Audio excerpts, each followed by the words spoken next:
County discussed the fate of the Joplin Special Road District, and the city of Columbus introduces the city's first ever code enforcement specialist.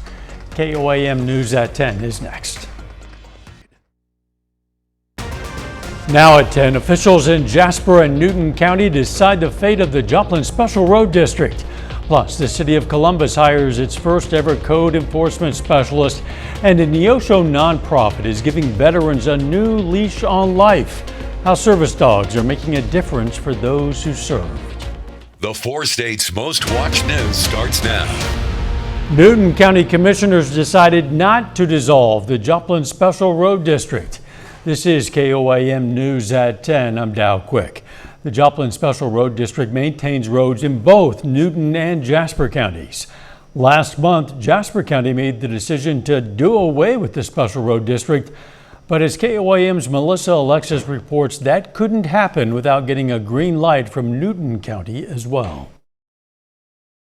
The turnout was amazing. I mean, I have no idea how many people showed up here, but it was a packed room. Many community members from Jasper County and Newton County attended the Newton County Commission public hearing to make their opinions about the Joplin Special Road District known.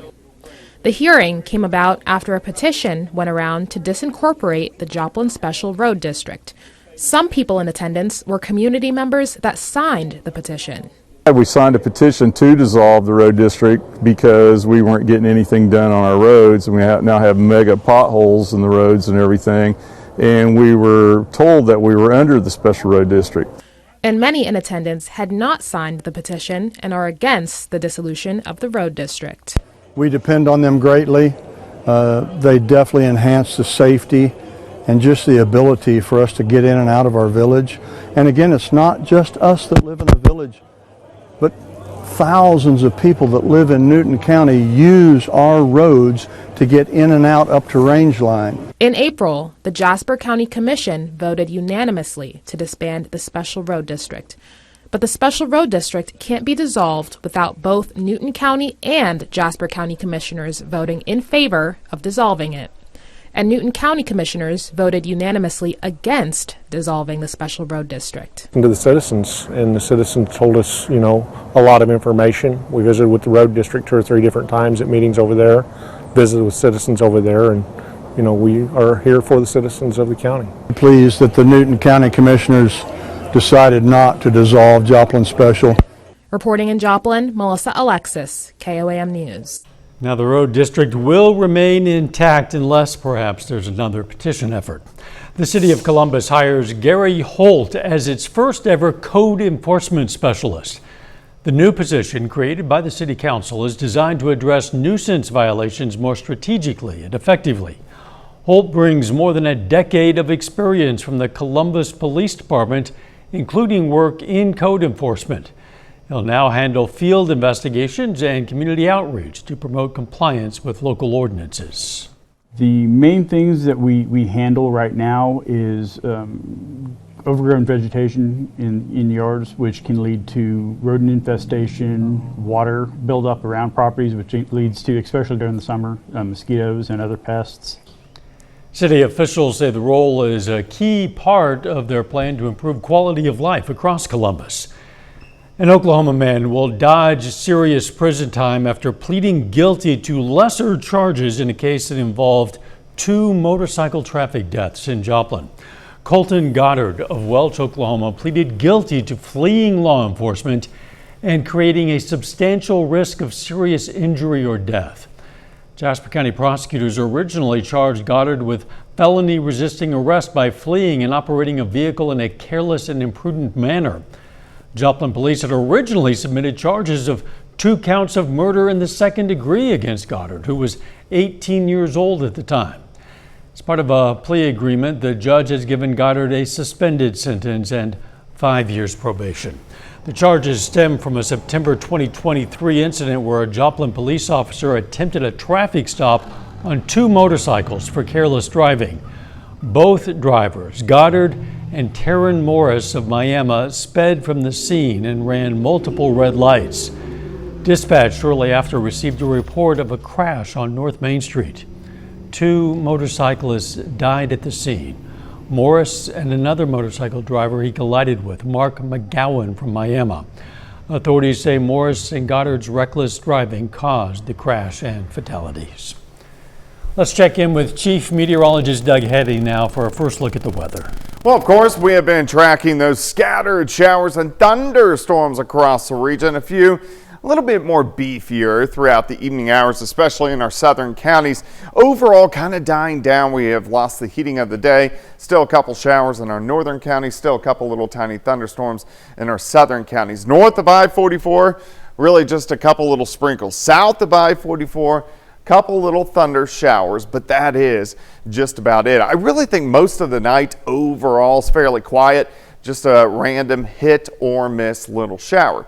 As we go into Thursday, not near as numerous, but there are going to be little spotty showers out there as we go through the daytime hours. 65 for us today, well below the average high, 74 degrees. Looking outside now, chilly, sitting into the upper 50s. We're going to look toward your weekend here in a bit. Catch you in a few. An area organization is celebrating a decade of helping support veterans. Heartland Canines for Veterans is a nonprofit that helps train and match service dogs to assist with things such as PTSD, anxiety, or mobility issues. Based in Neosho, they focus on helping veterans right here in the 4 states, but they've also assisted people in 12 different states. Since it started, the nonprofit has helped pair 46 service dogs with veterans in need. We'll keep going as long as there is a need. As unfortunate it is, we feel that there will always be a need for veterans that are going to be looking for the right service dogs, and we'll provide that as long as there's a veteran out there that could require and need that help. This Friday, Heartland Canines for Veterans will hold its annual fundraiser, Putts for Paws charity golf scramble. They say it's a great way to learn more about the organization. We do have more information on our website as well, KOAMnewsnow.com. Little dippers can soon take a big swim. MC Swim in the Carl Junction Area Chamber of Commerce hosted a ribbon cutting ceremony today for the Survival Swim program. The ceremony took place at the MSSU Leggett and Platt Athletic Center. The program teaches infants and young toddlers how to have self-rescue skills in the water. For the team at MC Swim, the lessons are more than just providing physical skills. The number one cause of death for children 1 to 4 is accidental drowning. And if they participate in swim lessons, then they can learn how to float and how to swim, float, swim to the edge if they were to have a water incident. MC Swim already has another program for teaching swim skills for children up to 7 years old. Cemetery restoration in southwest Missouri is underway after last week's storms, but it could take months. That story is coming up. Plus, how the Missouri Department of Conservation is improving the drinking water in one southwest Missouri town.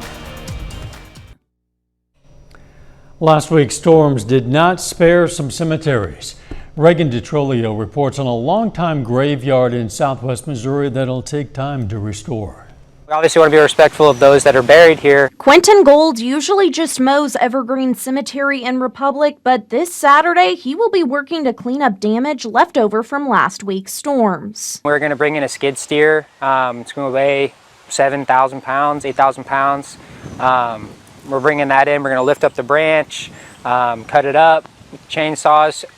The biggest goal is to not damage any more headstones than already are. Cemetery Secretary Brenda Miller says several headstones are impacted. Approximately 10 to 12 stones is what I could count.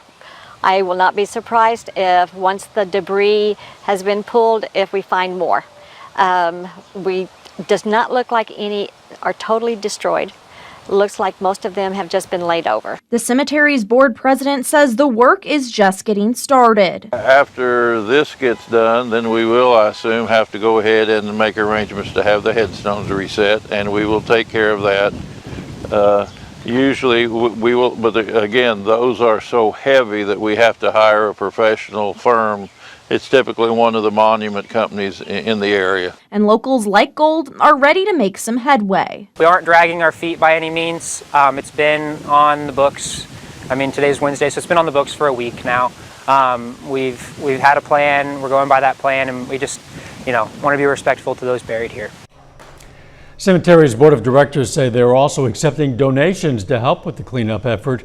If you're interested in helping, you can call the Evergreen Cemetery to find out how to give back and other ways to help. The Missouri Department of Conservation launches a floating wetlands on a Springfield reservoir. The goal is to improve the water quality and create an aquatic habitat. The wetland is made of aluminum and foamed glass aggregate, allowing it to float on the lake with lots of native plants. As plants grow and form roots, they'll help filter excess nutrients that could lead to algae blooms. The blooms are not harmful to humans, but they can change the taste of drinking water. Every now and then we get that off taste in our water because we're source water from lakes and streams. That algae comes up in the summer, that gives it that off taste. This can reduce that potential. Then in the long run, save, eventually as these get going and get bigger, save us on management money that we use for algicides and stuff like that. This is the second year of this program. The Department of Conservation says it'll take at least 3 years to fully see the benefits since the plants need time to grow and develop. A little bit later, 4 Eagles will take off from Joplin to their college careers. John has their story coming up in sports. And we still have some showers sticking around on your Thursday. We're going to look at that coming up.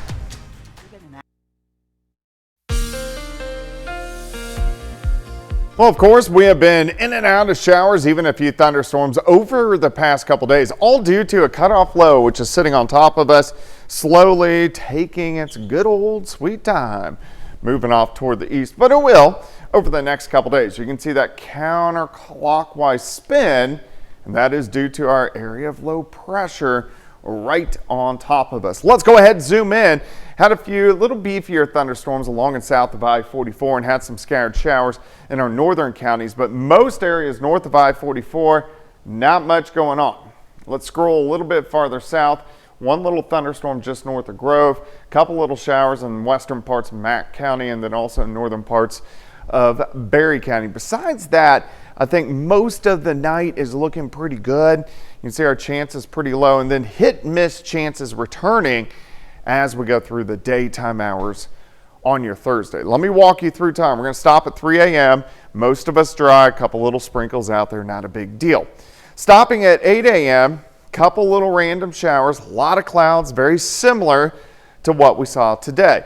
Once we get into the afternoon, the heating of the day, a few more showers will pop up, not as numerous as what we saw today. I'm going to keep chances for rain tomorrow kind of in that 30 to 40% range, meaning if you live in our counties, 30 to 40% of the area will get some showers as we go into tomorrow. Now, all this is going to push out tomorrow night into Friday morning. So Friday is going to be a spectacular day, plenty of sunshine, high temps, lower 70s. How much more additional rain can we get? If you get stuck underneath one of these random showers, you may get 1/10 of an inch, maybe 2/10 of an inch tops. That's really about it. Kind of chilly, upper 50s to near 60 right now. Day planner on your Thursday, 57 to start, 65 by noon. Let's go for a high temp of 68 degrees. Checking out your weekend. Saturday, also looking good. Lower 70s for highs. Some mid and upper level clouds rotate back in as we go into Sunday, but still great day. High temps, lower 70s. Let's go into Monday. Some rain with those clouds start to sneak back toward the west. So I am going to put in a chance to get a few showers once we get into Monday afternoon. Severe weather, bigger threats, much bigger threats. These return really for the entire Central Plains next week. Wednesday, Thursday, maybe a little bit higher of a chance Friday, Saturday. So we need to keep our eyes on that. So I think the higher chance 15th and 16th of the month. Let me show you why. So here's our upper level low now, sinks across the Gulf Coast and then kind of returns as we get into Monday. We need something to kick it out of here. It's that guy. It's going to kick out, but by Wednesday could give us severe weather. Then we reload and then we do it again next Friday and Saturday with showers and thunderstorms. So it gets pretty active for the middle of May. 68 tomorrow, 69 Friday. Weekend, fantastic, 70s. It's going to feel like May next week with those Thunderstorm chances, severe chances, and 80s for highs. Yeah, the temperature climbing up there steadily. It's getting up there. Thanks, Doug. Today is Real ID Day. For a while it's been coming. Most Americans will now need real IDs or an approved alternative identification to board domestic flights. Consumer procrastination and snags at state motor vehicle departments mean some travelers might not have their real IDs yet, but you can still fly under certain conditions. Have alternate acceptable identification like passports or Department of Homeland Security travel cards. If you don't have those, the DHS says be prepared for extra security screening time in a separate area to verify your identity. Still ahead, Missouri Southern Baseball plays its first game in the MIAA tournament, and we're going to hear from the top minor league prospect in the Royals organization. John Dales has those stories and more up next in sports.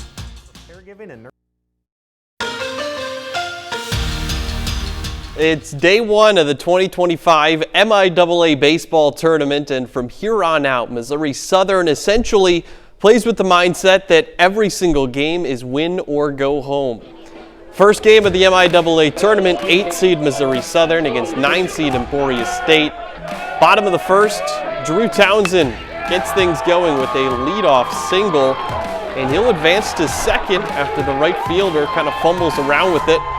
Braden Lucart comes to bat, and he drives this one deep to right field. That is way out of here. His 7th home run of the year.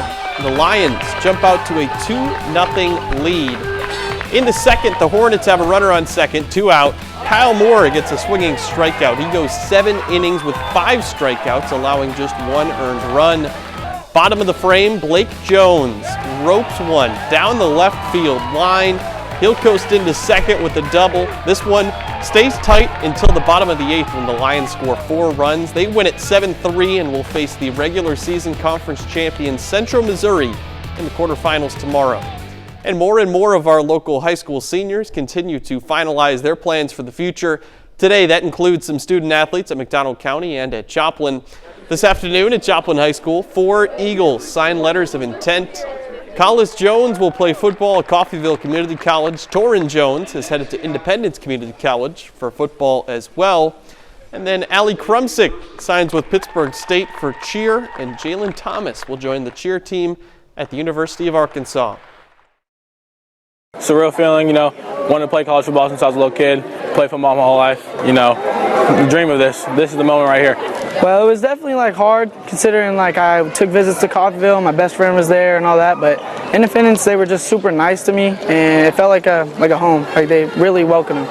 I'm most excited about meeting new people and just starting over, really. I really enjoyed my time here at Joplin, and I'm just excited to start that journey over again at Pittsburgh. I'm excited to be a Division I cheerleader at Arkansas because it's just a great community there. At the tryouts, everyone felt like a family. The classes are great there from what I toured, and I'm excited about that. With it being another Wednesday night, we've got another edition of our weekly Diamond Deep Dive, profiling the latest for the St. Louis Cardinals and the Kansas City Royals. We start with the Redbirds. Their record is back at 500 for the first time in nearly a month. Cardinals shut out the Pirates 5-0 at home this afternoon. That stretches their winning streak up to 5 games. St. Louis now gets ready for a road trip. DC, Philly, then Kansas City on the horizon. So far this year, though, it seemed like the Cardinals have been an entirely different team away from Busch Stadium. At home, they're 15-6. Compare that to a 4-13 road record. Now, the Royals beat the White Sox 2-1 tonight. They've won 14 of their last 16. And as good as things are looking for Kansas City right now, they might get even better down the line. The Royals' #1 minor league prospect, Jack Caglione, is lighting it up in AA Northwest Arkansas. Last year's 5th overall draft pick is batting .330 for the NWA Naturals with 8 home runs. That includes 3 homers in the last 4 games. It's only a matter of time before Caglione moves up, so catch him in Springdale while you can. Obviously, want to debut this year. That'd be probably #1.